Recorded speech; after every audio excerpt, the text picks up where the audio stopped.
Hi guys, welcome back to The Funny Thing Is, where I am your host, Nicole Birch, and every week I bring you someone who shares a life-changing event, the medicine they took to get better, and the funniest lesson they learned along the way. Today I have a very special guest.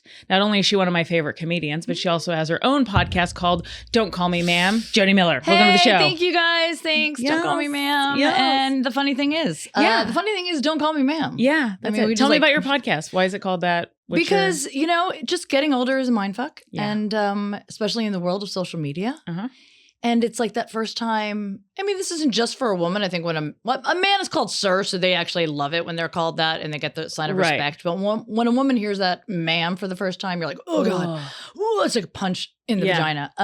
But also it used to be a midlife crisis and it's not anymore. It's a quarter life crisis. It's a 3/4 life crisis. People are constantly now, because I think of social media and it's in your face all the time. We're always like, oh my God, am I not doing enough? Am I doing too much? Am I doing the wrong thing? Have I aged out of my life? Have I aged out of motherhood? You know, because you're a mom and I'm a mom. And I was at me and another woman had a play date and we went to Plumber Park. And then 2 other moms from our school also happened to go. So there's 4 of us moms. Only in Los Angeles, I'm the third. I'm 43 and I was the third oldest. Oh, like there was a 50-year-old, a 45-year-old, and they were like, you could still have another one. If I said that where I'm from in Kansas City, they're like, why don't you have grandkids yet? It's just so different. Yeah. Like where you're at in life now, where it used to be like, when we now see the Golden Girls on TV and they're like, they were in their 50s, right? Yeah, barely. But we thought, looking now, I'd think 85. Well, they dress them differently, and that's the thing too. I definitely want to change the narrative about getting older and how amazing you can look and the amazing things you can do. Absolutely. And you're not like when we were young and people turned 50, they had the balloons called Over the Hill. You're over the hill. Oh my God. I'm like, are you kidding me? Yeah. First of all, I read that you worked the hardest in your 50s. That whole decade, you worked the hardest. Really? Yeah. So you still have another 17 years. Like, great. Yeah. Great. Just don't stop. You just keep going. Keep going. But it's like really, I want that narrative to change, especially because look at all the women that we love, the Jennifer Aniston, the J-Lo, the, Cindy Crawford, all those people, they're in menopause. They are through it. They're going through menopause. And now we're learning about that because of social media in a completely different way. Totally different way. Completely I talk about it. One of my first guests is a menopause expert. And I'm in menopause. Yeah. Yeah. I just started, guys. Thanks. I didn't even know what perimenopause was. I was in perimenopause. I didn't either until, And now I've got all the symptoms. I'm doing all this. And I'm like. It's crazy. It's really crazy. Do you do HRT? Yes, I do. Yeah. Mm-hmm. And it's that's life-changing too. That's what I've heard. Life-changing. Yeah, I got to check out your podcast. That but but we're here on your podcast. Let's do it. Okay, so what is your life-changing event that you want to share? This is a life-changing event because if I look back on when it happened, my life was already sort of changing at that time, but I think that's why I did this journey. And I call it a journey because it was a journey. Because I was going through sort of a shift. I had been stuck for 20 years. How old were you at this point? Let me think. I was 40. Was it 40? I was 46. Okay. I was 46. Okay. And I was things career-wise were finally moving forward. And I was in a really great place. I was the head writer of the show Funny You Should Ask, the syndicated comedy show. And I was, feeling really good about it. But I lived in the same apartment for 20 years. Mm-hmm. Well, I was the manager, so I wasn't paying rent. So where was I going? Right. And I was in the Miracle Mile. I was that's pretty posh. Hi. I was but other than that, things just, the needle was barely moving. Things would happen in my career and then they would stop. It just was what's going on? And then it started shifting. So I had heard a lot about people doing MDMA journeys. I had never done ecstasy. I was a straight, Jack Daniels girl. Right. Cocaine every once in a while, but not a lot. You know what I mean? Not even pop, but I loved, having a drink. And I never got on the ecstasy train. I kind of wish I did in college, but I didn't. Yeah. But everybody was talking about MDMA, that kind of therapy, plant-based, microdosing, very hot, especially with white women. We love it. We're let me just microdose. I'm just going to microdose and all my problems will be fixed. Right. So a friend of mine who was a therapist, he was going to school at the time, through that, hooked me up with this woman who's also a therapist who works with plant-based medicine. And, you have a couple sessions and then you do a day-long journey. And when I say it was 2 years of therapy in one day. Because I had been in talk therapy for years. Same. And, I think there was a lot of like walls that were up that usually a talk therapist, can't get to. Right. Because we're like positive people. I don't know. We're just like, okay, I'm not feeling sad today or whatever. Yeah. And I'm not going to share you everything. I'm not going to share everything with you. Yeah. And we didn't have kids yet. So we weren't vulnerable. We weren't like broken down yet. Yeah. We were still like, I cry all the time now. Yeah, it's all nuts. the time. I cried walking up the stairs. I know. I was like, how many stairs are there? There's so many stairs in here. I have to call my therapist. I can't do the stairs. So I get in contact with this woman who's amazing, who's 60, her husband's 70. She's like amazing. She looks like Demi Moore. It's just amazing. Anyway, and we talk about the journey. It's straight MDMA. It's not like cut with anything. Like ecstasy usually cut with something like a party drug. Right. She's like, we're going to talk. Like, let's talk about the stuff you want to talk about.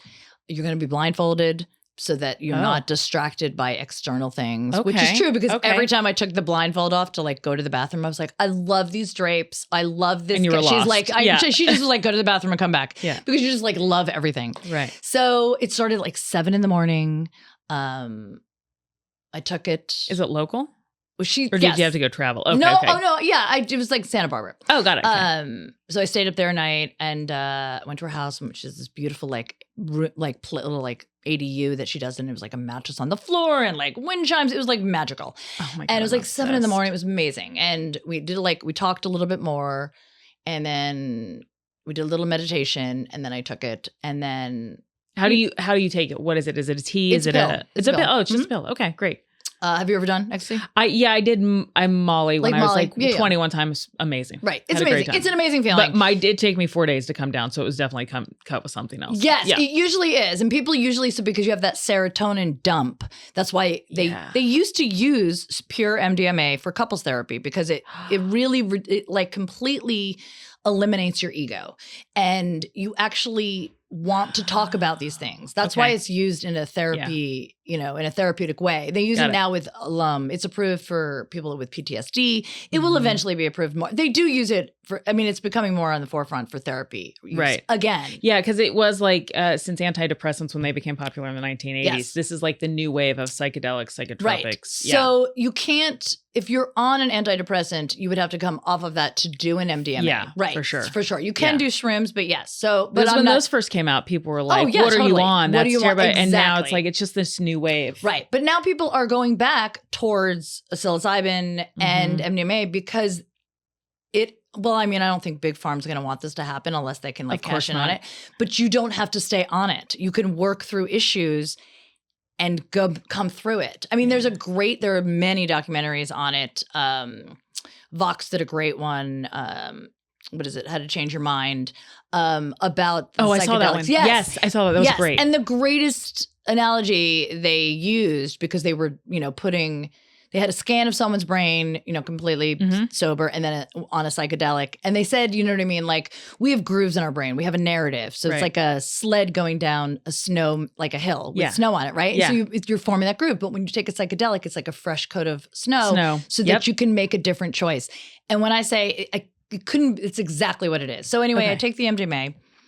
Like minute 30 is when it starts kicking in. And then she's like, she puts the blindfold on. For me, it was very interesting because every time we started talking about something that was kind of, I guess, a trigger or something that I was working through, I'd start getting really nauseous because my body was fighting the medicine. Stop. It didn't want to talk about it. I wanted to talk about it, but my body was like, no, we don't talk about this. So I'd start being like, protecting you. Yes. Oh so she had a bucket and I was like dry heaving because I didn't have anything in me. I was just drinking water, but it actually felt really good. It felt like I was releasing it. I get the chills when I talk about it. It felt like I was releasing whatever I've been holding on to. Oh my God. So we talked and talked and talked. There was a lot of boundary issues that I'd had growing up. And then at the very end, she actually gave me ketamine because it's an integration drug. And that was crazy because I felt like I was completely out of my body. I'd never experienced. Now, were you anything still like high from the MDMA? I was, but I was coming down. So it was like the last hour of it. She timed it really, really well. And I was having these experiences where I was floating. I was out of my body. I saw my body. It wasn't my body, but I was also in music and colors. And then I saw these people that looked very turn of the century, and a woman. A lot of people actually say that they experienced this, and she was asking me to like come in with her, come through this door. And then of course I like snapped out of it. I was like, whoa, I'm back. So she gave me a little more, and then what she said I was saying, I don't actually remember saying it. I remember everything. The ketamine, I was kind of out of it. The MDMA, I remember a lot. And then we had a full-on therapy session afterwards, and she made me like a meal and gave me like fresh coconut water. It was like the best experience of my life. But we really talked about everything I was talking about. And then like 2 weeks later, we had another follow-up, which was great because she was writing everything down that we were talking about. Right. The follow-up was just talk therapy. Talk therapy. Yeah. Okay. So, but when I was on the ketamine and the MDMA, I was saying, because there was a voice that I heard say to me, you have more than enough time. And I think that was the biggest thing for me. So I was so scared I was aging out of everything. Yeah. I wanted to be a mom still. I wanted to like own a house. I wanted to like take my career to the next. I wanted these things. I was so scared, specifically about being a mom. Right. And that kept repeating. So I started saying it. You have more than enough time. I didn't know that I was saying that. She was writing it down. I forget how many times she told me I said it, but I said it a lot. I love that. So it was really, so when I woke up, we were talking about that. And we were also talking about how just other things like with family issues and how I sort of overcompensated for certain things and that carried on into my life without, you know what I mean? Like not listening to yourself. Without knowing. Yeah. Without knowing. And then the feeling I got afterwards was life-changing because everything sort of shifted. And then I started taking MDMA with like friends of mine, the same kind of clean cut. Yeah. Because I found that when I would do it with like a very close friend of mine, it was kind of like a couples therapy in a way because she knew all my like, you know, issues and I know all of hers. Yeah. And we'd talk through stuff. It was amazing. So I had like a lot of like fun little nights like that. My best friend thinking I'm like, we would do that It's in the a best second. because I remember after I became a mom too, I went away with my friend and we did it and we kind of wrote down our intentions before we did it. She had a very different experience than I did. I get very like ready to go, not like dance. I was just like, That's yes. me. Yeah. And I was like, but I still was getting very nauseous. And my friend, she's love her. She's in the healthcare industry. She was like, name it. As I was like over the toilet bowl. And I'm like, I'm scared I'm not going to be a good mom. And it was like, and it was like trying to come out of me. It was really incredible. Every time we would do that. You know what I mean? What was her experience? She was very chill and very like not sleepy, but she had a good experience. She had a great experience because that's like, I feel like the medicine, when I say that, gives you what you need. Yeah. And she needed to slow down. She has a teenage daughter. And I think she needed to like slow down and just be present.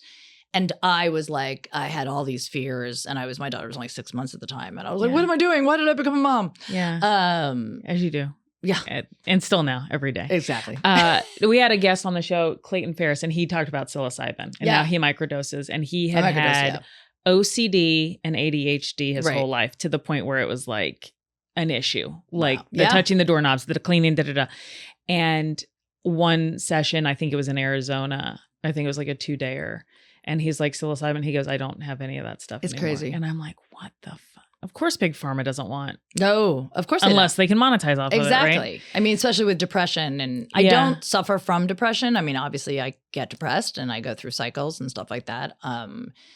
But if this could cure depression to the point where you don't need their SSRIs, then, you know, are their antidepressants, then they're not, you know what I mean? Unless, again, they can find a way to capitalize it. Now, okay, so how many years ago was this when you did the first with the therapist? Like 6 years ago. 6 years ago. And now you have a kid, you have a house. Like how has your life changed and how fast did you start seeing? I mean, it probably would have changed anyway because I was on that path. I mean, the pandemic really threw a wrench in it, but I was moving fast.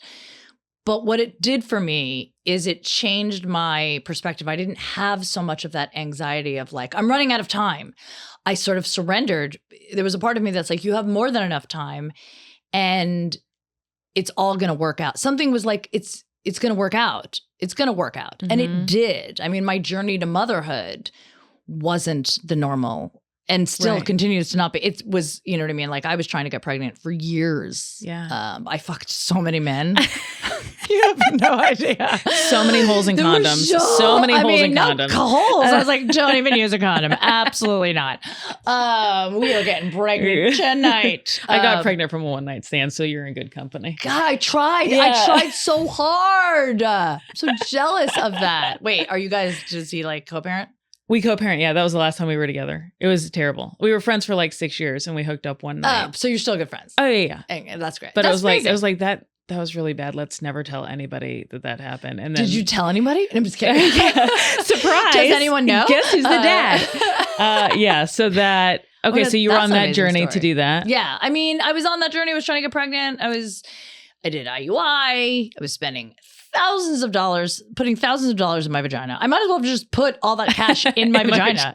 So, you know what I mean? I probably would have gotten some sort of interest, but it was just gone. And then I was like, okay, I'm going to adopt. And then I was in the adoption system and then the pandemic happened. And then of course I was like, I'm running out of time. And then that little voice kept saying, you're not running out of time, stop. But of course the other part of me that still is like, you have to, an action part of me was like, well, what can you do? Right. So then I was trying to get a 24-year-old pregnant. I was like using her as a surrogate. You really did do everything. I did everything. Wow. And then I got a call. Because I remember watching on social, like it felt like it happened fast. It happened overnight. I was doing a podcast, but this was still during the pandemic. So it was a Zoom podcast. The second the podcast was over, I got a text from my lawyer, which usually happened that way. I would get a text and an email at the same time. Like, hey, great birth mom possibility. Check it out. If you're interested, submit your packet. So I looked, I kind of glanced over it. I saw a couple things. I was like, all right. Okay. So I sent it away. Yeah. And then I, tried to forget about it like an audition. I was like, forget it. It's like, I submitted. I mean, it's in God's hands now. Yeah. And then, I was, eating a bowl of whipped cream, watching Gilmore Girls. Love it. It's 7:00 at night on a Sunday. And I saw my lawyer calling. And I thought to myself, oh, the packet didn't go through. It's a massive PDF. It was like a huge thing. So I just picked up and I'm like, hey, David. And then there was like a weird silence. I'll never forget that. It was just like a weird silence as my bowl of whipped cream was like melting. Just whipped cream didn't really melt. But and then he just said, you were selected. And I was like, because it had been a year and a half. And I wasn't getting a lot of possibilities as a single mom. And then he just said, he's like, you've been selected. And I go, for what? He goes, Jodi, your daughter was born this morning. And that was, again, not the way I told it was going to happen. I was like, you get like 3 months with the birth mom. She's still pregnant. She's still pregnant. Yeah. You're with her the last trimester. No, my daughter was born that morning. Holy shit. So I had to get on a plane the next day in the middle of a pandemic and go to fucking Kentucky. Hi. I didn't remember that it was during the pandemic. Yeah, oh my God. 2021. Mm-hmm. Vaccine hadn't come out yet. And I mean, thankfully I was able to travel and all of that, but I wasn't allowed to bring anyone. So it was really, my best friend was able to they did allow her, I had to go through it. Once I was there, they allowed her to come from Jersey to be with me because I was losing my fucking mind. Right. I was like, what's happening? I have a baby. It was like, then not even mention like the cribs, the car seats. You had nothing. I had nothing. Oh my God. This just gave me like panic when I just thought about that. Yeah. Although looking back, you don't need anything for a newborn. No, you just saying. I got the car seat and then my friend dropped off bassinet and clothes and blankets. Like a lot of my friends, a lot of comic moms stepped up. Everybody just dropped shit off. I had a friend staying at my house. They just dropped stuff off. But my baby had to be in the NICU for 2 weeks. So I was in Kentucky, like losing my mind. Like, what am I doing? Yeah. Yeah, it was really weird and strange and amazing. And then cut to, so she's about a year and a half. I have an open adoption with the birth mom, which means I keep, I send her pictures. I keep her updated. Yeah. For the first email that I sent her was lovely. She came back and, said all the things you want to hear. Right. Like, I wish I could be her mom. I'm so happy that you're her mommy. And like, I love her. And, I'm so grateful for you. It was everything that I want my daughter to read when she's older. So she knows that she wasn't not wanted. Right. You know what I mean? Right. And then when she was like 15 months, I was checking in on the birth mom. I was like, happy Thanksgiving. And here's some more pictures of Mackenzie and blah, blah, blah. And she's like, oh my God, happy Thanksgiving to you. I'm pregnant again. LOL. It was like an LOL after I'm pregnant again. I was like, what? By the way, this is her 14th pregnancy. Oh no. Yeah. So Good gravy. Oh my God. I mean, that's a whole separate podcast and story. It's not. She doesn't want to be pregnant at that time. She's an addict, and she's tried to. She tried to get her tubes tied. They won't do it in the state of Kentucky because it's which is wild. It's crazy. Anyway, so she wanted me to adopt again, and I was like, "Well, I'm not going to be outnumbered. That's not going to happen." I just got to 15 months where, at like 15 months, you're like, oh, that's right. I am me. I'm like, I can, you know what I mean? Like, you're not like pulling your hair out and crying all the time. I mean, we're still crying, but you know what I mean? Yeah. So you get a little bit of your autonomy. A little bit. Right. Yes. And I was performing. It was all, So while I knew that I wasn't going to adopt her half sib, I also just knew in my gut, something told me, you got to gut this baby to LA. Yeah. So I reached out to my other friends that have also adopted, and one of my very good friends who was a writer on my show, cut to, March 17th, he just turned 2. They adopted my daughter's half brother. Oh my God. And they live like 5 minutes from me, also in the valley. Play dates. Yeah, all the time. What a crazy story. I love that. Yeah, he's 2. My daughter's 4. And then they have another son who's 6. So it's like 6, 4, and 2. Oh my gosh, perfect. It's great. I love that. It's great. It all is amazing, and it worked out that way. Yeah. Everything. I wonder what your journey with her would have been, with Mackenzie, would have been without the MDMA. I don't know if I don't know. It's like I was so anxious. I was almost operating out of a place of desperation before I did that in a lot of areas of my life. Right. Because I really felt like, as we are aging out of shit. We are running out of time because that's what we're conditioned to think. Right. You've got to achieve this. You've got to accomplish this. You get married and have kids. And we live in LA. So like that hustle, that like, it's only when I go home that I'm like, it's not this way everywhere. No, exactly. Wait, where are you from again? Kansas City. Oh, so I'm like, it's just chill. Just chill. But here it's like, go. Yes. And I felt that at 27. So you really feel that after 40. Oh my God. After 40, you're like invisible. Absolutely. You have to keep reinventing yourself. Keep, you know what I mean? Keep filling your face. Keep doing all of the things you have to do to stay relevant and whatever. And thankfully it's slowly changing. Not as fast as I'd like it, but you know what I mean? It is the movie The Substance to a degree. That shook me. Yeah, dude. Of course. The one where even the scene where she's just like. With the makeup? Yeah. Yeah. Every woman. I was like, I felt that to my soul. My husband was like, yeah, it's an okay scene. I'm like, you don't fucking get it, bro. Shut up. Because he's like, splash water, let's go. No, yeah, that's it. And he's younger. Actually, you have a bit that you do when you were dating a 27-year-old. Is he 27? He's 13 years younger than me. Nice. Now, here's the deal. He looks 45. You can ask my producer. Even better. He looks like he has an AARP card. So I did not know. I was doing a show actually at TK's in Dallas. And afterwards, my friend from here. Oh, so you guys are newly married? Yeah, newly married. Oh, congrats. Thanks. And so a girlfriend of mine out here works for ABC and Disney. She's from Dallas. And so she goes, well, I have to go home.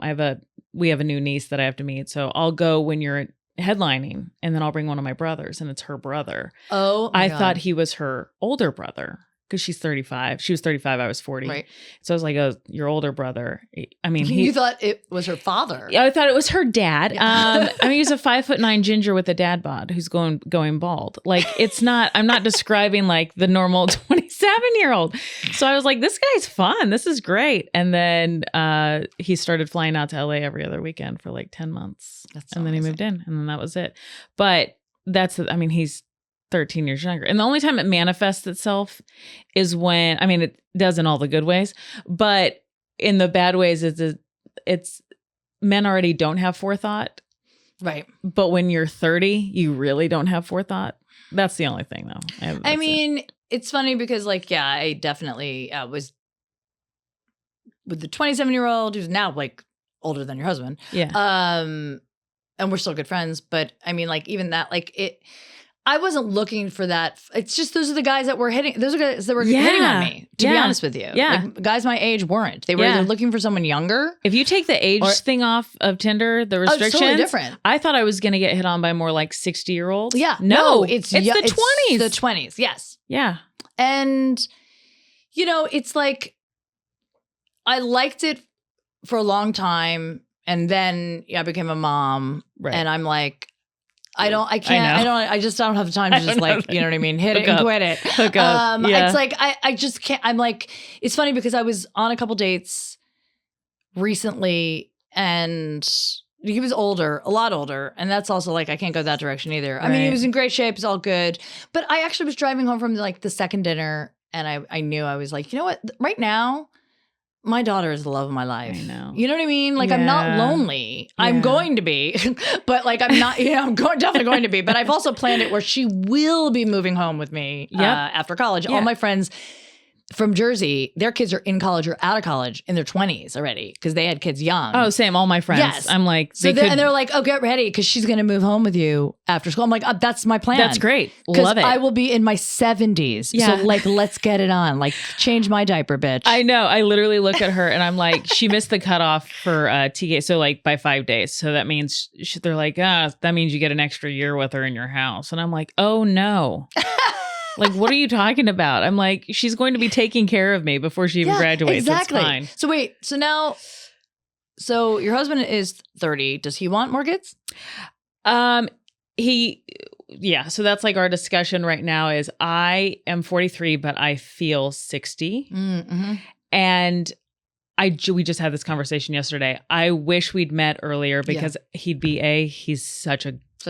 built to be a dad. Yeah. That's his thing. He's not built to be like a millionaire running a CEO company. He's got a great job and stuff, but he's built to be a dad. And that's one of the reasons I fell in love with him because he's so great with Everly. Right. But he's take it or leave it. And I'm just like, yeah, but she could use a sister. But again, I feel like so old. Listen to me.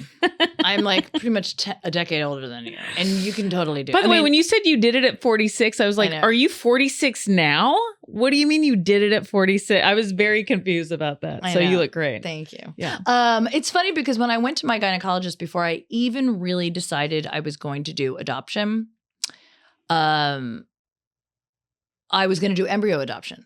Which a lot of people donate embryos because they donate them because they've either, they have extra embryos that have been frozen, but they've decided they're not going to have any more kids. Right. A lot of gay couples. Right. So they can donate them. And because women can carry babies in their bodies in their 60s because your uterus doesn't age the same way.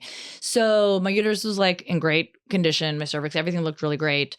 And I was like 47 or 48 and this is like right before I got my daughter not right before. I was contemplating both. Right. It was probably actually after the journey, to be honest with you, because it was right before I moved. So yes, I saw her and I was like, should I do embryo adoption? I really wanted to experience being pregnant. Right. And she's like, everything looks great. You can 100% carry a baby in here. No problem. Do you want to be pregnant at 48? Yeah. I was like, oh, and, I really did for me. And that was another thing, too. I think with the journey, too, I definitely, because before the journey, I didn't know what I still wanted to be a parent, but I hadn't settled on adoption. Mm-hmm. And I think the journey really helped me. I was mourning the fact, and that was happening during the pandemic too. I really had to mourn the fact that I wasn't going to have my own biological child. I had to mourn that before I could even move forward. And that's when I thought of embryo adoption because it's like the closest it would be living inside me, growing inside me, you know what I mean? Just genetically not my child, but like living off of my body. So right.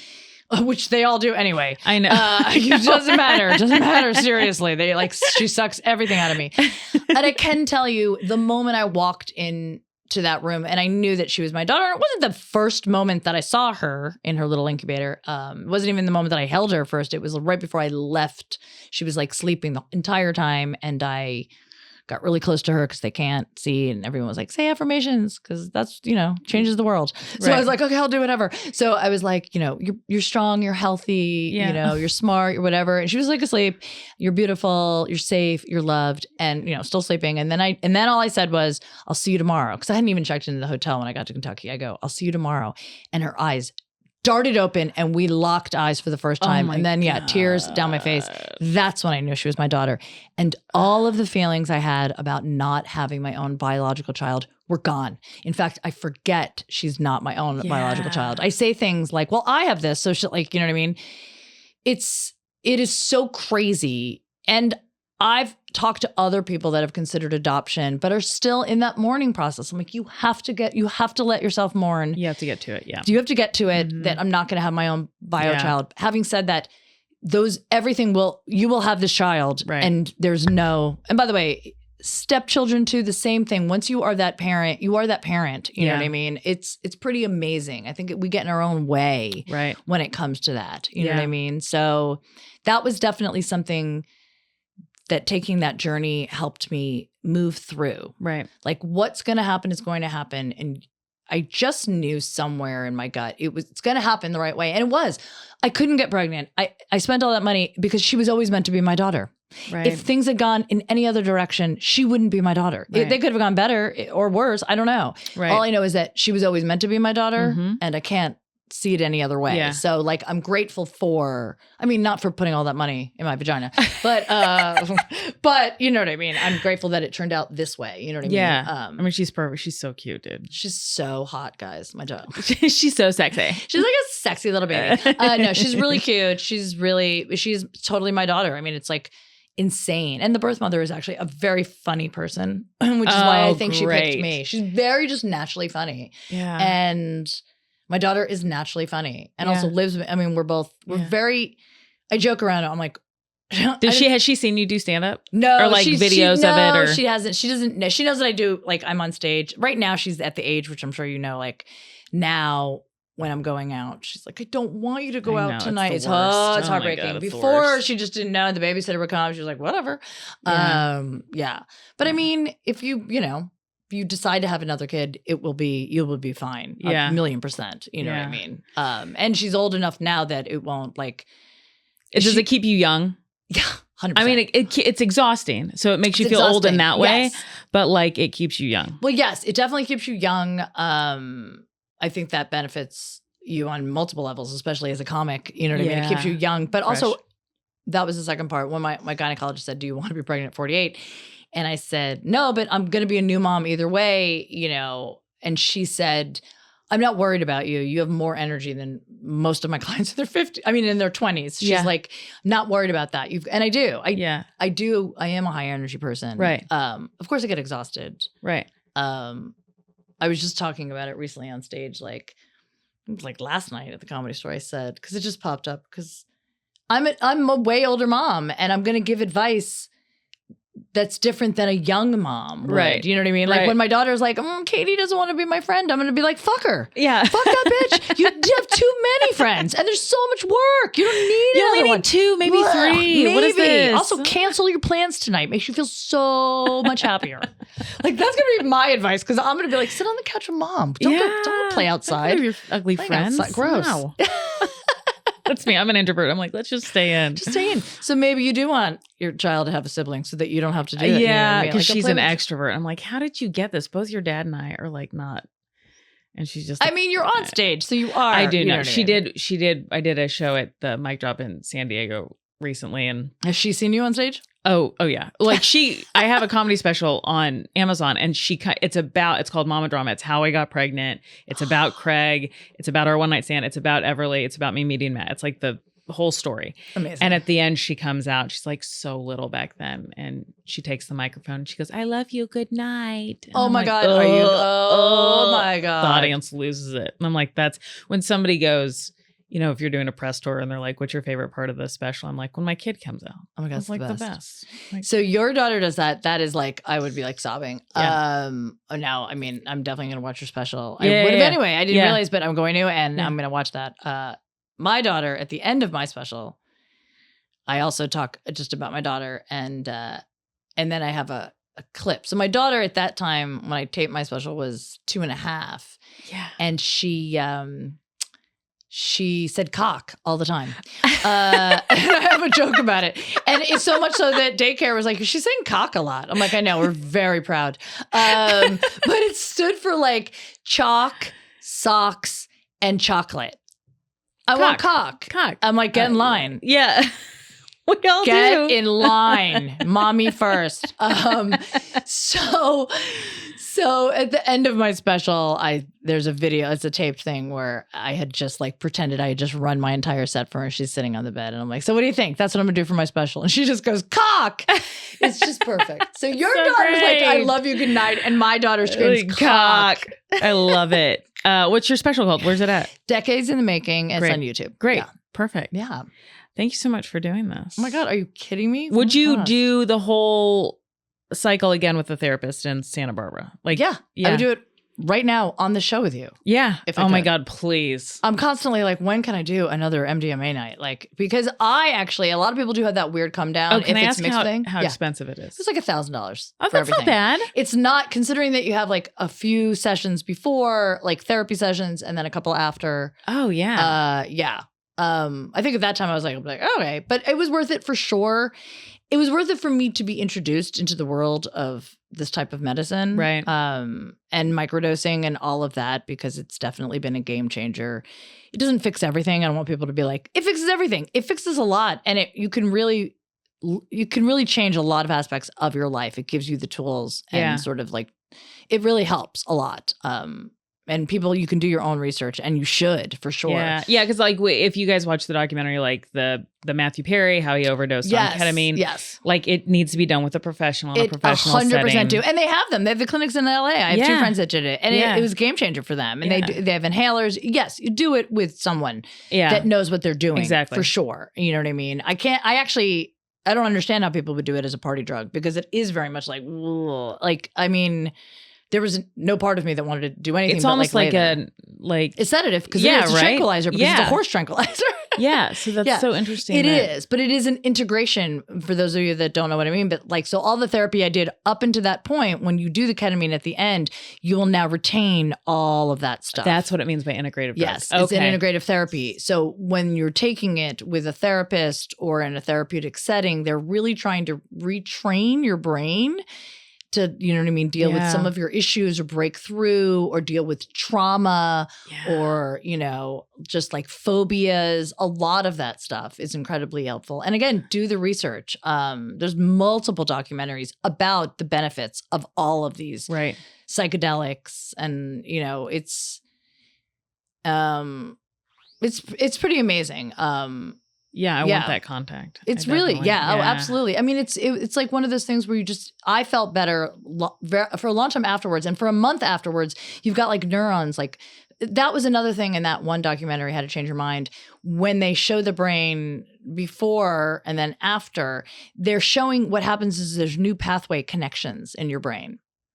Insane. And that's amazing. Yeah. That's like, there's so much of part of our brains that we're not using. We're even using, but that's what they do, is they sort of they connect with other parts. So like, I remember specifically feeling like I was at work and I was like, I had this like, as I was microdosing, I'm like, why do I feel so irritated about this situation that I've been in millions of times?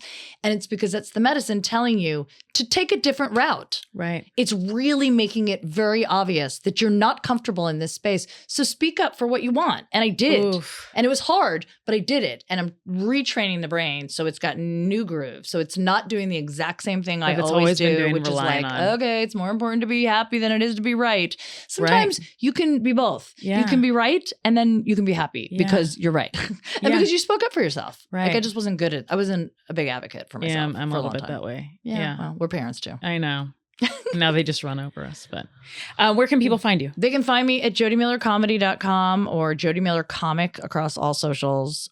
Decades in the Making is on YouTube, as well as Don't Call Me Ma'am. Yeah. And you can find that anywhere you find your podcasts, where you find this podcast. Tune into both.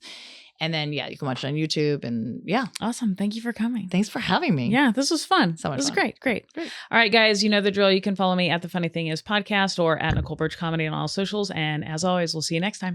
Bye. Yay.